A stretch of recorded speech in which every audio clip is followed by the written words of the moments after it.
Hi friends, welcome back to my YouTube channel Adal vlog. അപ്പോൾ നമ്മുടെ ഇന്നത്തെ വീഡിയോയിലേക്ക് കിടക്കാം. എന്നിട്ട് നമ്മുടെ വീഡിയോ കുറച്ച് ദിവസങ്ങളായിട്ട് നമ്മൾ വീഡിയോ പിടിച്ചിട്ട് അത് നമ്മൾ അപ്ലോഡ് ചെയ്യാനായിട്ട് വിട്ടുപോയതാണ്. അപ്പോൾ അത് മറന്നുപോയതാണ്. അപ്പോൾ വേറെ നമുക്ക് കുറേ കാര്യങ്ങളൊക്കെ ഉള്ളതുകൊണ്ടാണ് ഇത്തിരി തിരക്കായിപ്പോയി, അതുകൊണ്ടാണ്. അപ്പോൾ പിന്നെ നമ്മൾ ഇന്ന് വൈകിട്ടത്തെ ഈവനിങ് കുറച്ച് കാര്യങ്ങളൊക്കെയാണ് നമ്മളിന്ന് കാണിക്കുന്നത്. അപ്പോൾ ഇന്നിവിടെ കറണ്ട് കട്ടാണ്. അപ്പോൾ കുറേ വൈകിയേ വരത്തുള്ളൂ. അപ്പോൾ പിന്നെ ഞാനോർത്ത് നമുക്ക് കുറച്ച് തയ്ക്കാനുണ്ട്. നൈറ്റിയാണ്, പുതിയ നൈറ്റീസ് കുറച്ചുണ്ടായിരുന്നു. അപ്പോൾ അതൊക്കെ ഒന്ന് ഷേപ്പ് പിടിക്കാമെന്ന് വെച്ചാൽ അപ്പോൾ അതിൻ്റെ വീഡിയോ നമ്മുടെ യൂട്യൂബ് ചാനലിൽ അപ്ലോഡ് ചെയ്തിട്ടുണ്ട്. അത് കാണാൻ താല്പര്യമുള്ളവർ നമ്മുടെ യൂട്യൂബ് ചാനലിലേക്ക് കയറാം. പിന്നെ അതുപോലെ തന്നെ നമ്മൾ സബ്സ്ക്രൈബ് ചെയ്യാതെയാണ് നിങ്ങളുടെ വീഡിയോ കാണുന്നതെങ്കിൽ ഒന്ന് സബ്സ്ക്രൈബ് ചെയ്തേക്കുക. നിങ്ങളുടെ മാക്സിമം സപ്പോർട്ട് ഉണ്ടെങ്കിൽ മാത്രമേ നമുക്കിതുപോലെ നമുക്ക് ഇനിയും വീഡിയോകൾ ചെയ്യാൻ പറ്റത്തുള്ളൂ. അപ്പോൾ നമ്മുടെ ഇന്നത്തെ വീഡിയോയിലേക്ക് കടക്കാം. അങ്ങനെ നൈറ്റി അത് 3-4 നൈറ്റി ഉണ്ടായിരുന്നു. അതെല്ലാം ഷേപ്പ് വെച്ച്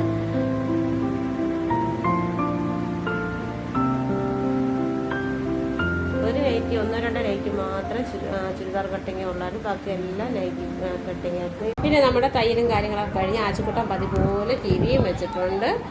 കിടന്ന് ടി വിയും കണ്ടുകൊണ്ട് കിടക്കുവാണ്. അപ്പോൾ ഇനി നമുക്ക് ചായയൊക്കെ തിളപ്പിച്ച്, അപ്പോൾ കറണ്ട് ഇല്ലാഞ്ഞുകൊണ്ട് ഇപ്പോഴാണ് കുറച്ച് നേരം ആയുള്ളൂ കറണ്ട് വന്നിട്ട്. അപ്പോൾ നമുക്ക് ചായ തിളപ്പിക്കാനും ബാക്കി കാര്യങ്ങൾ നോക്കാം.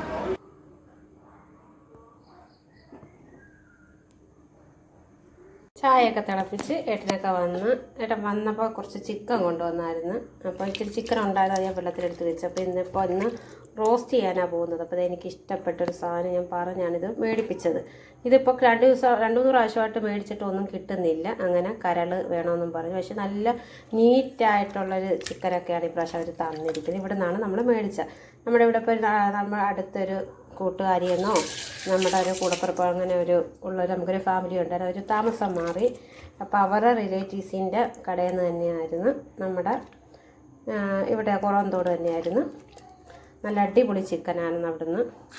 അങ്ങനെ അപ്പം അതിന് വേണ്ടിയുള്ള കാര്യങ്ങളുമൊക്കെ ഒന്ന് തയ്യാറാക്കണം. ഇപ്പോൾ റോസ്റ്റും ചെയ്യണം. പിന്നെ കുറച്ച് ഒതുക്കാനും കാര്യങ്ങളൊക്കെ ഉണ്ട്. ഇപ്പോൾ ചെയ്യാൻ വേണ്ടിയുള്ള വെളുത്തുള്ളിയൊക്കെ ഞാൻ പൊളിച്ച് വെച്ചിരിക്കുക. അപ്പോൾ സബോള കുറച്ചേ ഉള്ളൂ. അപ്പോൾ അത് മേടിക്കാനായിട്ട് മേടിക്കണം. അപ്പോൾ അങ്ങനെ ഏട്ടൻ പോയിരിക്കുവാണ്. അപ്പോഴത്തേക്കുള്ളതൊക്കെ ഞാൻ വെച്ചൊന്ന് പെട്ടെന്നൊന്ന് എല്ലാം അടുപ്പിച്ച് വെക്കാമെന്ന് വെച്ചാൽ അപ്പോഴത്തേക്ക് നമ്മൾ കുറച്ച് ദിവസമായി ഇച്ചിരി നാരങ്ങ മേടിച്ച് ഞാൻ ആവി പുഴുങ്ങി വെച്ചിരിക്കണം. അപ്പോൾ അത് കുറച്ചൊക്കെ നമുക്കത് കൊള്ളാത്തതുകൊണ്ട് അപ്പോൾ നല്ല നോക്കിയൊക്കെ നമ്മളിങ്ങനെ എടുത്ത് അതൊന്ന് അച്ചാറിടണം. ചിക്കൻ വൃത്തിയാക്കാനായിട്ട് ഇരുന്നപ്പോഴാണ് ഞാൻ ഓർത്തെങ്കിൽ ഏട്ടനുള്ള മേലിടാനുള്ള വെള്ളമൊക്കെ ഒന്ന് ചൂടാക്കി വെക്കാമെന്ന് വെച്ച് കുറച്ച് ഉരുളിക്കകത്ത് കുറച്ച് വെള്ളം എടുത്ത് ചൂടാക്കാനായിട്ട് വെച്ചിരിക്കുവാണ്. നമ്മുടെ ചിക്കനൊക്കെ നന്നായിട്ട് കഴുകി നല്ല നീറ്റാക്കി നമുക്കൊന്ന് എടുക്കാം. ചിക്കനൊക്കെ റെഡിയാക്കിയിട്ടുണ്ട്. ഇനി നമുക്ക് ഇത് ബാക്കി കാര്യങ്ങളൊക്കെ ചെയ്യാം. അങ്ങനെ പിന്നെ നമ്മൾ ചിക്കൻ കറി വെക്കാനുള്ള ഇതിലാണ് തയ്യാറെടുപ്പാണ്. അപ്പോൾ വെള്ളമൊക്കെ ചൂടാക്കി മാറ്റി വെച്ചിട്ടുണ്ട് ഏട്ടനെ കുളിക്കാനായിട്ടുള്ളത്. അങ്ങനെ പിന്നെ അതിങ്ങനെ തയ്യാറായിക്കൊണ്ടിരുന്നപ്പോഴത്തേക്ക് ഏട്ടൻ ആച്ചുക്കുട്ടൻ്റെ ഷൂ എടുത്ത് സ്കൂളിൽ ഇട്ടുകൊണ്ട് പോകുന്ന ഷൂ. അപ്പോൾ അതിനകത്ത് ഇച്ചിരി ചെളിയും പൊടിയും ഒക്കെ പറ്റി അത് മങ്ങിയിരിക്കുന്നു. ഇപ്പോൾ പറഞ്ഞ് 2 ദിവസമായിട്ട് ആച്ചുക്കുട്ടൻ്റെ കൊണ്ട് പറയുന്നുണ്ട് നമുക്കിത് കഴുകി നല്ല അടിപൊളിയായി വെളുപ്പിച്ച് തരാൻ പറ്റുമെന്നൊക്കെ ഇങ്ങനെ പറയുന്നുണ്ട്. അപ്പോൾ അന്ന് ഏട്ടന്മാർക്കും കഴിഞ്ഞ് വന്നപ്പോഴത്തേക്ക് നല്ല ഏട്ടൻ പറഞ്ഞ് നന്നായിട്ട് നമുക്കതൊന്ന് ചെയ്തെടുക്കാമെന്നും പറഞ്ഞ് ഇരുന്നു.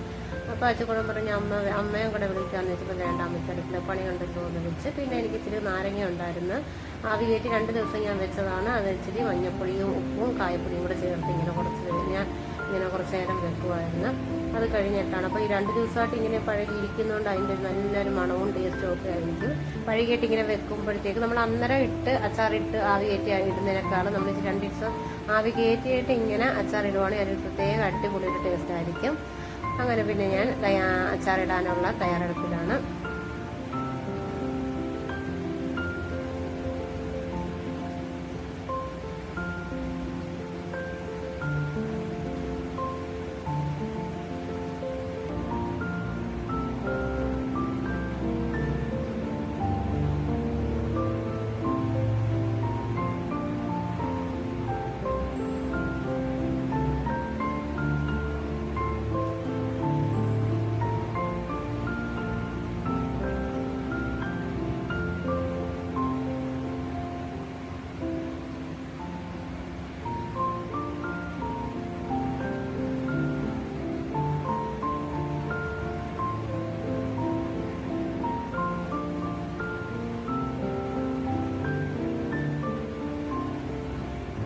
പിന്നെ നമ്മൾ അച്ചാറൊക്കെ ഇട്ടിട്ടുണ്ട്. അപ്പോൾ ഇപ്പുറത്തെ അടുപ്പിലോട്ട്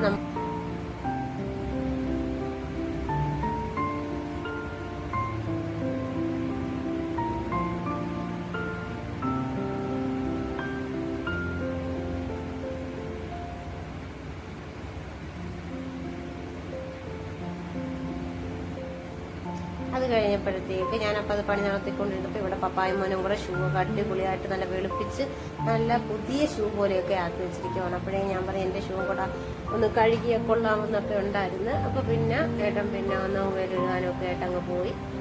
അങ്ങനെ ആച്ചുകുട്ടൻ്റെ ഷൂ വെളുത്ത ആ ഒരു സന്തോഷത്തിലാണ് ആച്ചുകുട്ടനെ വരുന്നത്. അപ്പം നന്നായിട്ട് നമ്മൾ സോപ്പ് പൊടിയോ ഒക്കെ ഇട്ട് മുക്കി ഇതുപോലെ കുറച്ച് നേരം വെച്ച് കഴിഞ്ഞിട്ട് നമ്മുടെ പഴയ ബ്രഷൊക്കെ ഉണ്ട് അത് വെച്ച് ഇതുപോലെ ഒന്ന് നന്നായിട്ടൊന്ന് ബ്രഷ് ചെയ്തെടുത്താൽ മതി. നല്ല അടിപൊളിയാക്കി ഇത് നന്നായിട്ടത് വെളുത്ത് കിട്ടും. പിന്നെ ഞാൻ വന്ന് അടുക്കളയിലേക്കുള്ള കുറച്ച് സാധനങ്ങളൊക്കെ ഇട്ട് വെക്കണമായിരുന്നു. അപ്പോഴത്തേക്ക് നമ്മുടെ സബോളയൊക്കെ അത് വാടി വന്നിട്ടുണ്ട്.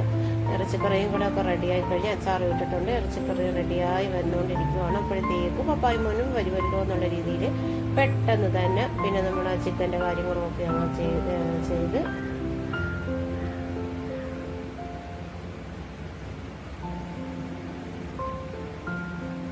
ചിക്കൻ കറിയൊക്കെ വെക്കുന്ന സമയത്താണെങ്കിൽ അന്നേരമൊക്കെ ആണെങ്കിൽ ആച്ചുകുട്ടനാണെങ്കിലും ഏട്ടനോടാണെങ്കിലും നമ്മൾ ആഹാരത്തിൻ്റെ കാര്യത്തിൽ നമുക്കത് ഇന്നത് മതിയോ അല്ല അത് വേണമെന്നൊന്നും നമുക്ക് ചോദിക്കേണ്ട കാര്യമില്ല. അപ്പോൾ അത് ഇറച്ചിക്കറി ഉണ്ടെങ്കിൽ ആച്ചുകുട്ടനാണെങ്കിലും അതൊക്കെ കഴിച്ചോളും. വേറെ ഒന്നും ഒരു ഇതും പറയത്തില്ല, എനിക്കിത് വേണ്ട അത് വേണ്ട എന്നൊന്നും പറയത്തില്ല.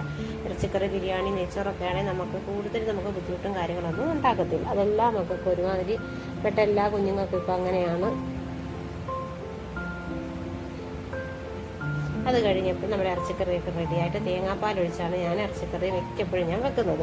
അപ്പോൾ ഇവിടെ അധികം എരിവ് വേണ്ടാത്തതുകൊണ്ടാണ് അങ്ങനെ ചെയ്യുന്നത്. അപ്പോൾ നോക്കിയപ്പോഴത്തേക്ക് രാവിലത്തെ കുറച്ച് പുട്ടുണ്ടായിരുന്നു, അതും കൂടെ ആച്ചുകുട്ടന് വേണമെന്നും പറഞ്ഞ് അതങ്ങനെ ആവി കയറ്റി നമ്മുടെ ഇറച്ചിക്കറിയൊക്കെ റെഡിയായിരിക്കുവാണ്. അങ്ങനെ പിന്നെ ഞാൻ ഓർത്ത് ആ ഇറച്ചിക്കറിയുമായിട്ട് ആച്ചുകുട്ടന് പുട്ട് കൊടുക്കാമെന്ന് വെച്ച്. അപ്പോൾ ഇന്നത്തെ വീഡിയോ ഇത്രയേ ഉള്ളൂ. വീഡിയോ ഇഷ്ടപ്പെട്ടവർ ലൈക്ക് ചെയ്യുക, കമൻറ്റ് ചെയ്യുക, ഷെയർ ചെയ്യുക. സബ്സ്ക്രൈബ് ചെയ്യാത്തവരാണെങ്കിൽ ഒന്ന് സബ്സ്ക്രൈബ് ചെയ്തേക്കുക. Okay, thank you.